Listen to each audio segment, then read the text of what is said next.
Africains, Africaines, bonjour. Ivoiriens, Ivoiriennes, bonjour. Chers enfants d'Afrique dispersés partout dans le monde et dans les Caraïbes, bonjour. Nous sommes aujourd'hui le 6 juin 2023 et j'aimerais envoyer un message à mon frère Blé Goudé. Oui, Blé Goudé, tu es mon frère ivoirien. Tu es un acteur de la vie politique de mon pays et donc je me donne le droit de t'interpeller des fois quand je pense que les pas que tu es en train de poser ne sont pas bons pour toi à la longue. Je ne cherche pas à savoir si ça te plaît ou pas.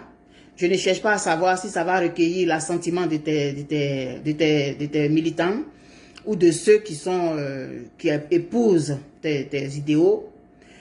Je ne me pose pas la question. Moi, je réagis simplement comment je perçois tes apparitions publiques et puis je les décortique selon moi, ma conception, qui n'est pas forcément ta vérité. Mais je ne m'empêcherai pas de parler parce que tu es un Ivoirien comme moi, tu es mon frère ivoirien et puis tu es un être humain. Moi, j'aime tous les êtres humains. J'estime que je n'ai pas d'ennemi. Celui qui décide que je suis son ennemi, ça c'est sa décision. Mais moi, je n'ai pas d'ennemi. Je n'ai aucun ennemi. Je ne suis pas d'accord avec telle ou telle façon de gérer, soit le pays, soit un ministère, mais ça n'engage que moi en tant que simple citoyenne qui estime qu'elle a le droit de parler. Jusqu'à preuve du contraire, je pense qu'on a encore droit à la parole et on a le droit de dire ce qu'on ressent. Le dimanche, tu étais à la une du journal Fraternité Matin. Félicitations. Parce qu'on sait tous que Fraternité Matin, c'est un journal pro-gouvernemental. Donc, tous ceux qui ont géré la Côte d'Ivoire, Fraternité Matin était là pour eux. C'est un journal étatique. Et donc, on sait aussi que ce n'est pas n'importe qui apparaît à la une de Fraternité Matin. Si donc toi, tu es apparu à la une de ce journal-là, bravo. Bravo, mais mon bravo, ce n'est pas un bravo de félicitations. Hein. Non, c'est un bravo ironique. Oui, c'est un bravo ironique. Et donc, tu sais très bien comment est-ce que nous, on interprète les journaux chez nous.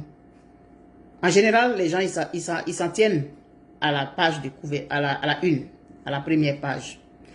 Les pas que tu poses, frère, les pas que tu poses actuellement là, ils sont dangereux pour toi. Aujourd'hui, tu as le vent en poupe. Aujourd'hui, tu es reçu sur les plateaux télé. Tu dis des choses, c'est bien. Mais pour un homme politique, je trouve que tu parles, hein, tu parles, frère, tu parles. Et tout ce que tu dis là, c'est consigné quelque part. Tout ce que tu dis là, ça laisse des traces.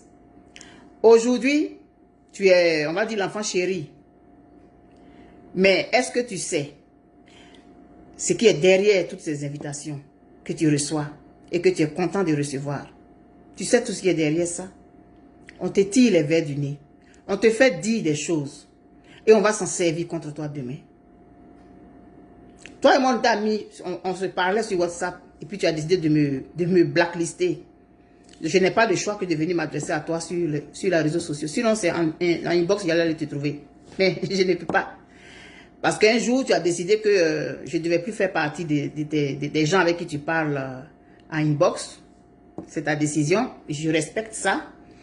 Mais moi, en tant que citoyenne, c'est mon devoir. Un devoir que je me suis donné, un devoir que je me suis attribué, un devoir que j'ai octroyé pour dire ma façon de voir aux acteurs politiques. Et j'essaye de le faire de façon la plus objective possible. Frère, les pas que tu poses sont dangereux. Ce qui sort de ta bouche, c'est dangereux pour ton futur. Aujourd'hui, tu dis des choses, il y a des gens qui t'applaudissent.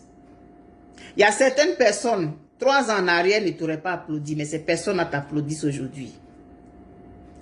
Et puis tu penses que c'est une bonne chose. Ce n'est pas une bonne chose pour toi. J'en reviens donc à la une de ce journal. J'ai lu l'article, mais c'est la une qui m'intéresse, parce que c'est la une que tout le monde regarde, et c'est par rapport à la une que les gens tirent des conclusions. Fais attention, frère. Fais attention à ne pas servir de marteau. Fais attention pour ne pas servir d'enclume. Fais attention, frère. Fais très attention. À la une de ce journal-là, on met l'appel de Blé Goudé au pro-Gbagbo. Et puis il y a 2 phrases liminaires, ou bien 2 phrases phares qu'on prend et qu'on placade à la une. Ça va te desservir, frère. Moins tu parleras et mieux ça vaudra. Quand tu es sorti de la prison, là, tu avais commencé à faire des déclarations, tu avais commencé à faire plein d'interviews. Je me souviens bien que j'avais dit à ta chargée de communication, Madame Solange Pagro, si elle se souvient, dis à Blé qui parle trop. Elle peut témoigner ou elle peut venir dire que c'est faux, que je ne lui ai pas dit. Dis qu'il parle trop. Et ça m'énervait. Et c'est la même chose que tu es en train de faire encore. Tu es revenu en Côte d'Ivoire, c'est toi seul qui parle. C'est toi seul qui bat le tam-tam et puis c'est toi seul qui danse. Frère, on te regarde. Tout le monde te regarde. Ainsi donc, toi tu lances un appel au pro-Gbagbo.